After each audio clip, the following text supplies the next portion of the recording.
American pushback against Russian bad behavior can be very important. In fact, is very important. Whether it's a strong response or a weak response, either way, it's very consequential. And now, as this president is being impeached for his behavior toward Ukraine, his personal lawyer, Rudy Giuliani, even this week, even as we speak, is back in Ukraine, working even now to continue to promote the idea that it wasn't Russia that interfered in our 2016 election, it was Ukraine.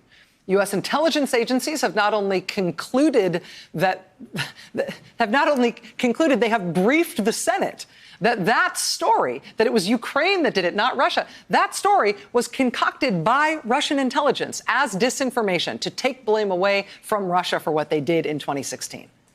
U.S. intelligence knows that's a Russian disinformation operation. They have briefed the Senate that this is a Russian disinformation operation. Clearly, the administration knows that this is a Russian op. Nevertheless, the president's personal lawyer, as we speak, is still pursuing that and spreading that. And increasingly, Republicans in Congress who support the president are joining in spreading that theory as well. Yesterday, Giuliani met with a former Ukrainian prosecutor, now fired, who is linked to Russian intelligence, and specifically to the Russian militias occupying and waging war in eastern Ukraine.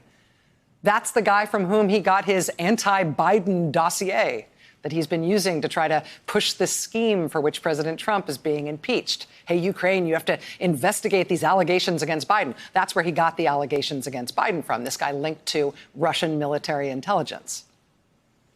Giuliani also reportedly met yesterday with another former prosecutor who has also been pitching the anti-Joe Biden scam. He's been pitching it as part of the legal defense of this guy, who is named Dmitry Firtash. He is wanted in this country for his alleged role in a multi-million-dollar bribery scheme. He's fighting extradition to this country. U.S. prosecutors say he's an upper echelon associate of Russian organized crime. Forever, he has been seen as the Kremlin's man in Ukraine. He has been their chief broker of natural gas in that country, as well as a major funder of pro-Putin political parties, which is why I wrote about him, too, for my Rogue State Russia book, right? I've been obsessed with this stuff for a long time, and I make no apologies for it. But we're at this moment now, this historic moment now, where we've got all of these arrows all pointing in the same direction consistently, and none of them ever pointing in the other direction. All of these actions all pointing in the same direction, all pointing toward exonerating Russia, advancing Russian claims, spreading disinformation that is of Russian origin, that is designed to serve the Kremlin's interests. I mean, this isn't the last scandal about Trump that he got away with in 2016, about Russia interfering on his behalf in 2016. I mean, that's this current scandal, too. That is where this impeachment scandal comes from. And even if he is going to get impeached for this stuff, and it looks like he is, kind of makes you wonder, if he stays in office, like, what comes next? I mean, this is an escalating pattern, right?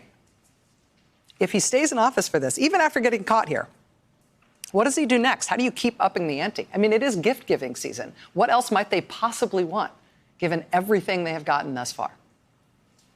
Hey there, I'm Chris Hayes from MSNBC. Thanks for watching MSNBC on YouTube. If you want to keep up to date with the videos we're putting out, you can click subscribe just below me, or click over on this list to see lots of other great videos.